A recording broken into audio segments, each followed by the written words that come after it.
Frater, suster, ibu bapak, saudara-saudari, teman-teman muda, serta anak-anak yang dikasihi Tuhan.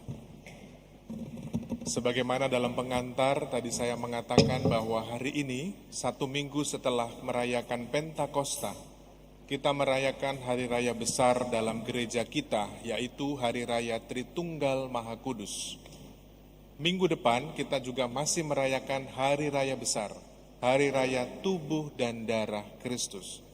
Maka setelah Paskah itu setiap minggu berentetan ya, hari rayanya berentetan. Dari sejak kenaikan Yesus diangkat ke surga, Pentakosta, Hari Raya Tritunggal Maha Kudus, dan minggu depan kita akan merayakan Hari Raya Tubuh dan Darah Kristus. Ini merupakan pokok dasar iman kita, landasan dasar iman kita, dan merupakan sebuah misteri iman kita yang senantiasa memberikan keselamatan. Maka sebagaimana yang kita tahu bahwa dasar dari segala misteri iman kita yaitu satu Allah dan 3 pribadi, Bapa, Putra, dan Roh Kudus. Itulah menjadi keyakinan iman kita, dan iman itulah yang mau kita rayakan.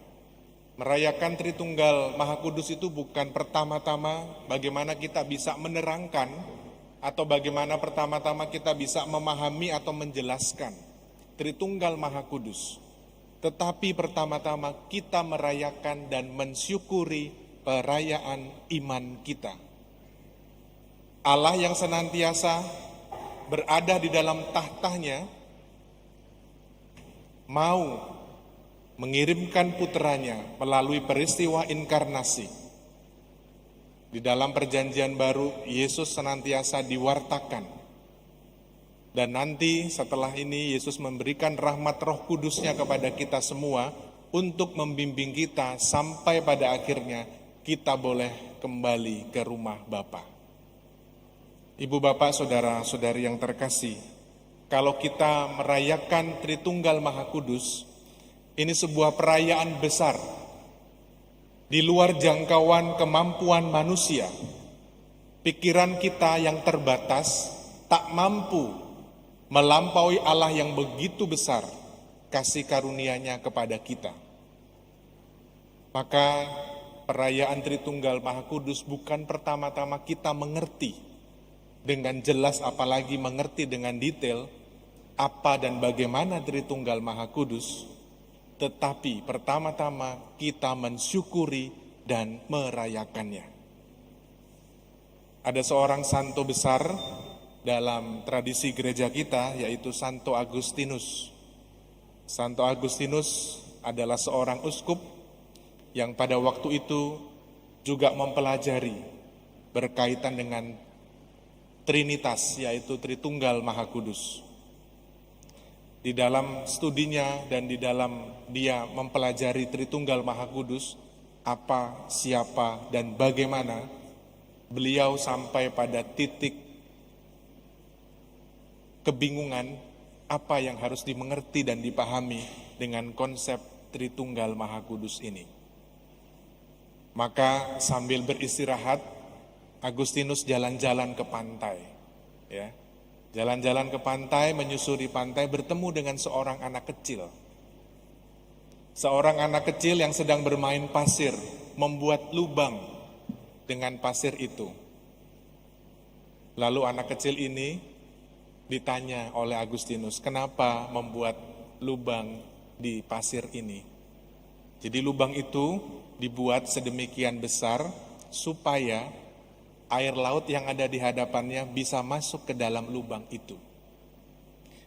Lalu Agustinus mengatakan, tak mungkin air laut yang begitu luas dan begitu banyak dimasukkan dalam lubang yang kecil yang dibuat oleh seorang anak kecil itu. Menarik jawabannya anak kecil. Anak kecil ini mengatakan, sama seperti engkau memasukkan konsep Tritunggal Maha Kudus kepada kepalamu, dan itu tak mungkin terjadi karena misteri Tritunggal Maha Kudus begitu besar dan melampaui kemampuan manusia. Sontak Santo Agustinus terkejut, lalu dia mengatakan, inilah pewahyuan dari Allah. Dia akhirnya menyadari bahwa konsep atau gagasan atau teori mengenai Tritunggal Maha Kudus sejauh bisa dipahami, tetapi sesudahnya dibutuhkan yang namanya loncatan iman. Loncatan iman inilah yang mengandaikan bahwa kita yakin dan percaya bahwa melalui perayaan Tritunggal Maha Kudus, itulah yang kita yakini yang memberikan kita keselamatan hingga hari ini. Ibu bapak, saudara-saudari yang dikasihi Tuhan, kita tahu bahwa kalau kita merayakan perayaan Tritunggal Maha Kudus, berarti kita juga merayakan iman akan Tritunggal Maha Kudus yang adalah Allah adalah kasih. Maka kasih Allah itu tampak di dalam bacaan pertama, dalam kisah penciptaan yang senantiasa memberikan kita pengertian bahwa karya ilahi itu selalu dan senantiasa diberikan kepada kita. Karya ilahi penciptaan Allah dari awal mula yang begitu rupa, itu menunjukkan bahwa Allah adalah kasih yang memberikan segala-galanya untuk kita manusia dan alam ciptaan. Dan di dalam bacaan kedua, sebagaimana Santo Paulus mengatakan, Allah yang adalah kasih itu memberikan damai sejahtera. Damai sejahtera itulah dikarenakan karena kita beroleh jaminan keselamatan dari Allah sendiri.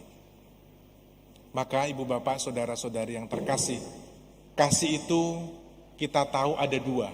Yang pertama adalah kasih ilahi, yang kedua adalah kasih manusia yang terbatas. Kasih ilahi yang tidak kita bisa jangkau ini, pada akhirnya Allah menurunkan derajatnya. Kalau dalam bahasa manusia ya, Allah menurunkan derajatnya. Kalau dalam bahasa Santo Paulus, Allah mengosongkan dirinya menjadi pudera, merendahkan diri sama seperti manusia. Supaya apa? Supaya Allah yang tadi tidak bisa dijangkau ini, sungguh-sungguh bisa dimengerti dan dipahami dan dialami oleh manusia yang terbatas. Allah mengosongkan diri, merendahkan dirinya sama dengan manusia.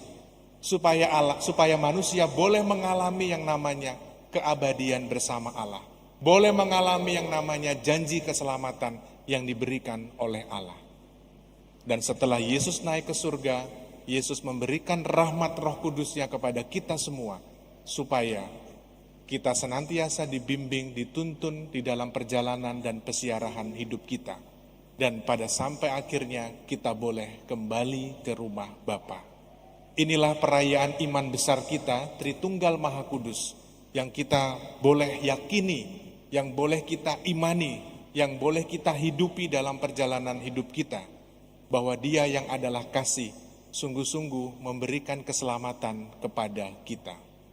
Inti dari perayaan Tritunggal Maha Kudus, meyakini bahwa kasih Allah yang sungguh hidup dan sungguh benar, dan kita mensyukuri pengalaman hidup beriman kita, sampai kita sungguh-sungguh semakin hari semakin serupa dengan Yesus Kristus. Itulah tugas perutusan kita dengan kita merayakan Tritunggal Maha Kudus. Moga-moga hidup kita pun semakin hari semakin serupa dengan Kristus. Dengan keyakinan dan harapan ini, mari kita lanjutkan ibadah kita.